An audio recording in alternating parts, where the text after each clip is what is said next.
Chers amis, nous aborderons aujourd'hui, dans notre vidéo numéro 4, les erreurs sur Dieu, et puis nous commencerons l'étude sur la Sainte Trinité.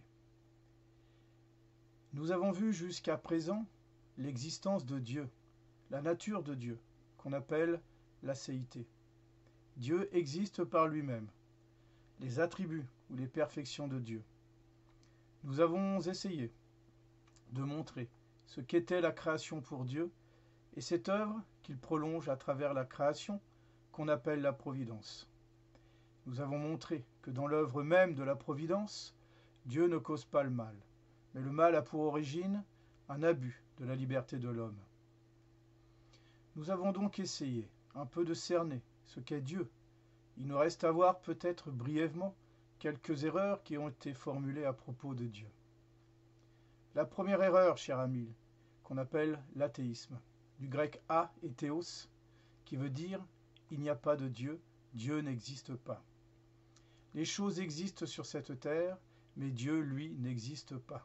C'est une aberration, comme nous l'avons déjà dit, parce que c'est vouloir croire qu'une chose a été faite sans qu'il y ait une cause pour la faire, que l'univers existe dans son ensemble et dans sa perfection, sans qu'il y ait derrière une cause efficiente, factrice de l'univers et en même temps ordonnatrice de tout cet univers.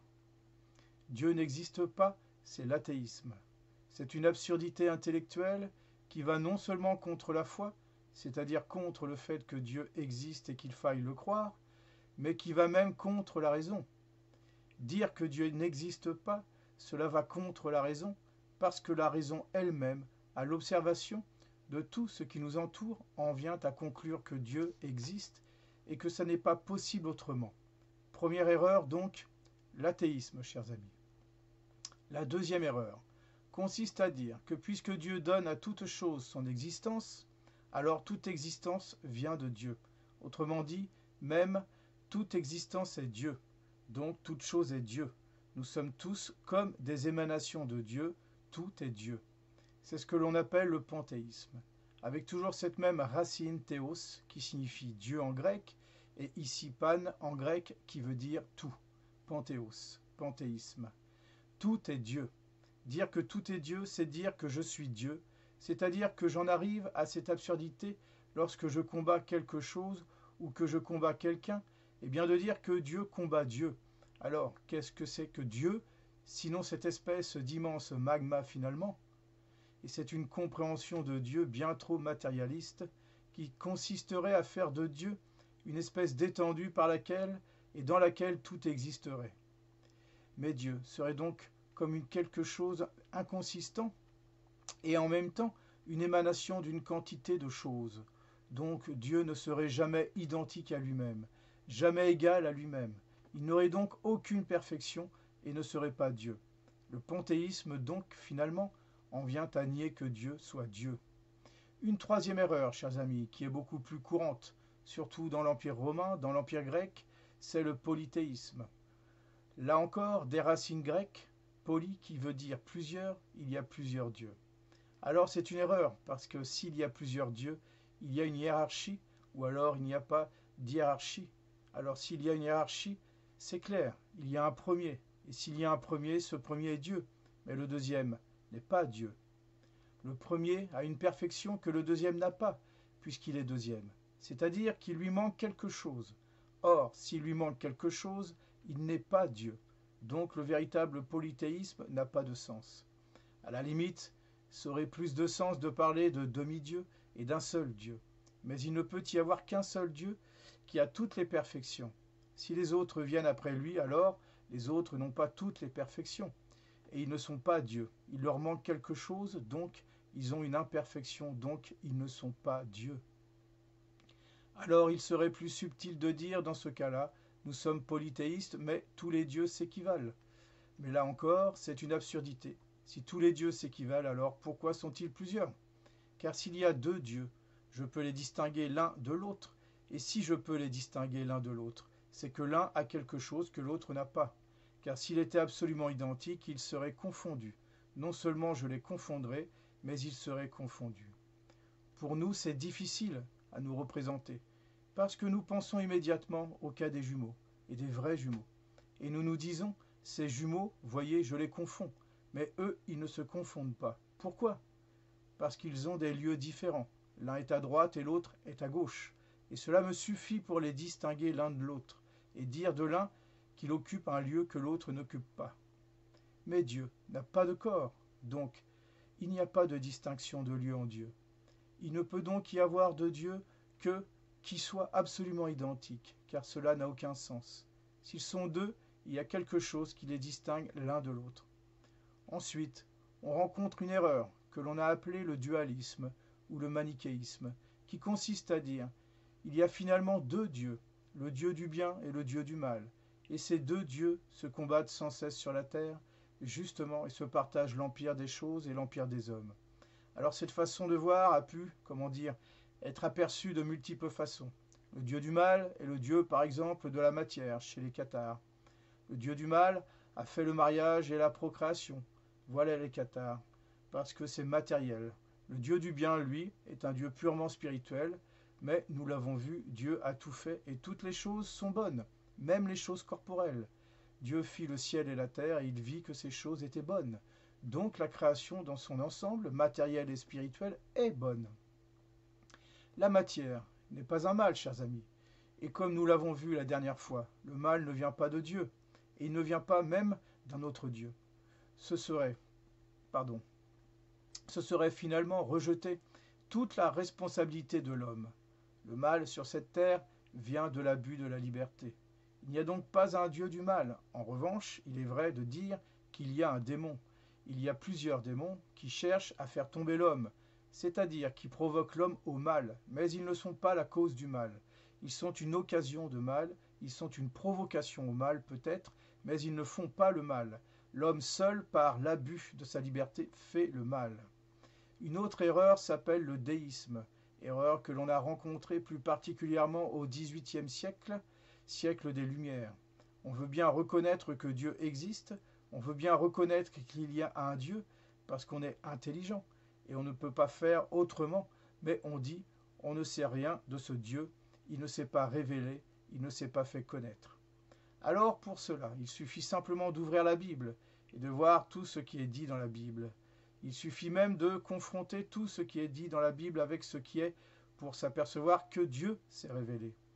Dieu lui-même a fait des miracles, Dieu a laissé des preuves de sa révélation, les écrits, la tradition, ces vérités qui se conservent intactes au fur et à mesure des siècles, la sainteté, l'unité de cette doctrine qui continue à travers le temps. Les martyrs des premiers siècles qui ont eu cet héroïsme d'accepter la mort sont autant de témoignages de ce que Dieu s'est révélé aux hommes. Le déisme au XVIIIe siècle était une façon, par étapes si on peut dire, d'évacuer Dieu de la société et des hommes. C'est le déisme qui a conduit à l'athéisme, naturellement. On dit, et on a dit d'abord, Dieu existe et il s'est révélé. Et puis certains ont voulu nier cette révélation. Ils ont dit, bon, Dieu existe, mais on ne le sait pas. Et puis ensuite, on en est arrivé à dire Dieu n'existe pas, le déisme. Il y a une erreur aussi, assez fréquente, qui date bien aussi du XVIIe et du XVIIIe siècle, qui s'est développée aussi au long du XIXe siècle, c'est le rationalisme qui s'est transformé d'une certaine façon en positivisme. Le rationalisme, comme le mot l'indique, ratio, raison, consiste à dire que la raison suffit à tout expliquer, même la religion, c'est-à-dire que l'homme n'a pas besoin du secours de Dieu pour connaître et expliquer les choses. Il n'y a pas de mystère. Or, nous le reverrons ensuite dans nos vidéos. Dieu a révélé ses mystères et nous en verrons quelques-uns. Et nous verrons les principaux mystères du catéchisme. Le mystère de la Sainte Trinité, le mystère de l'incarnation. Notre Seigneur s'est incarné. Que voulez-vous? C'est un fait. Certains l'ont vu, certains l'ont touché. Et il a prouvé qu'il était Dieu par les miracles. C'est un mystère.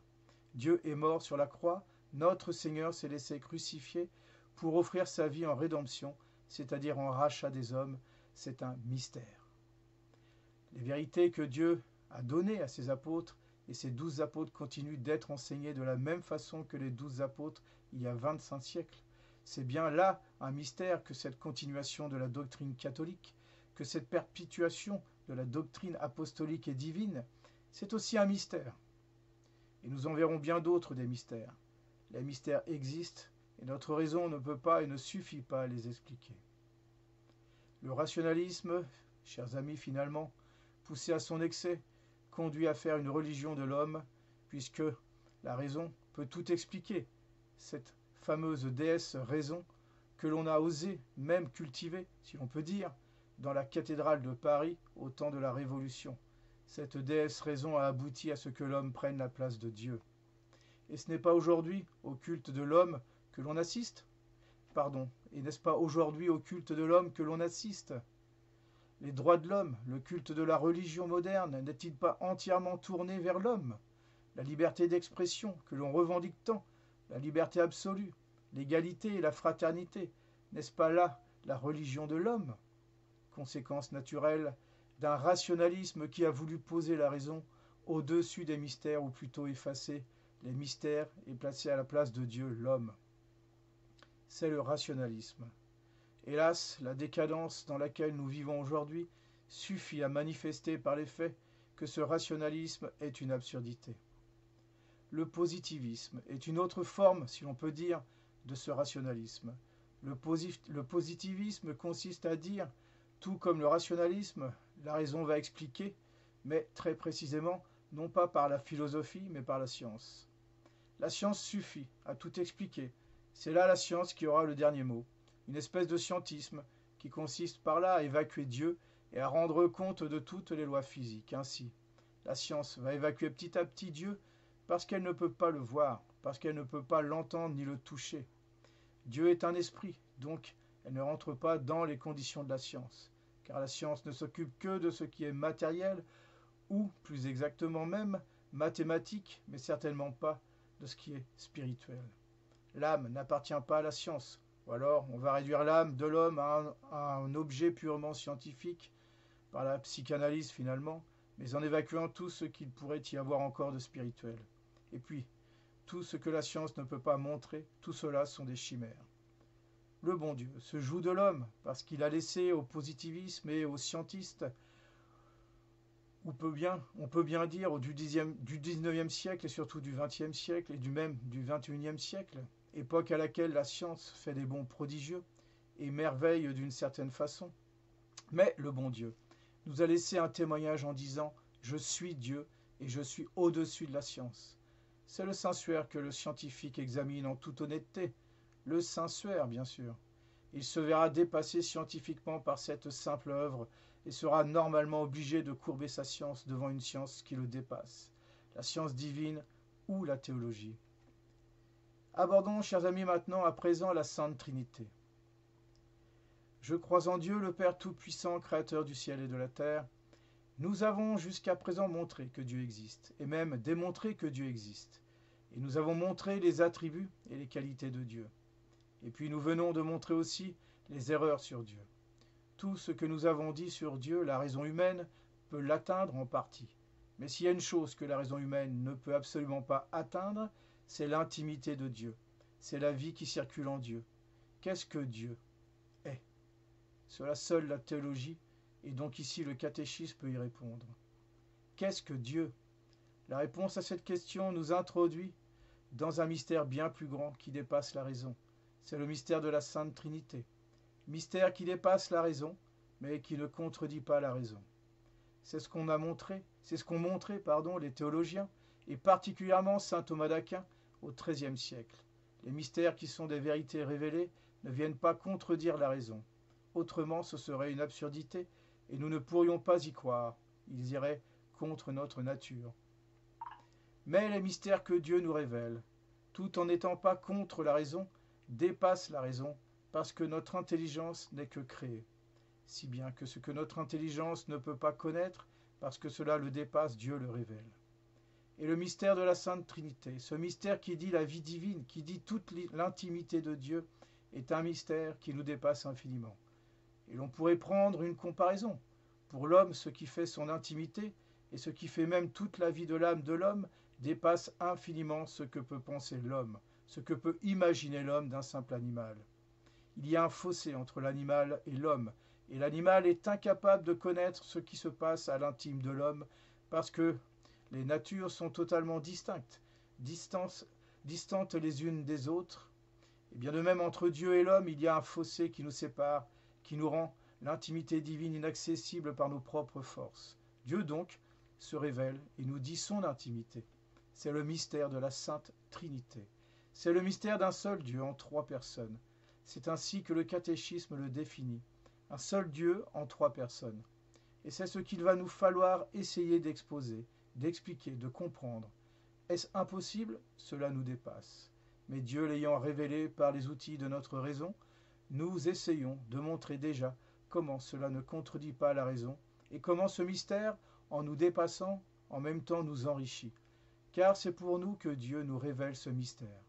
Dans l'Ancien Testament, le mystère de la Sainte Trinité n'est révélé que de façon implicite, c'est-à-dire qu'on y trouve comme des traces, mais on n'y trouve pas de révélation explicite qui soit absolument manifeste de ce mystère. Dans l'Ancien Testament, on trouve par exemple cette phrase de Dieu, après la création de l'homme, « Faisons l'homme à notre image et à notre ressemblance ». Et ce qui importe ici, c'est le pluriel, qui n'est pas qu'un simple pluriel de majesté. Faisons l'homme à notre image et à notre ressemblance. Et voici que l'homme est devenu comme l'un de nous. C'est ce que dit encore le récit de la Genèse au chapitre 3. On a d'autres phrases peut-être même un peu plus mystérieuses dans l'Ancien Testament que notre Seigneur va expliquer, telle par exemple celle du psaume 109. Le Seigneur dit à mon Seigneur, on est là en présence de deux seigneurs qui se parlent. Le Seigneur dit à mon Seigneur, asseyez-vous à ma droite, je vous ai engendré de mon sein. Cette phrase manifeste vraiment qu'il y a deux personnes qui vivent ensemble et qui sont distinctes, mais qui sont toutes les deux Seigneurs. Le Seigneur dit à mon Seigneur, asseyez-vous à ma droite, je vous ai engendré de mon sein avant l'étoile du matin.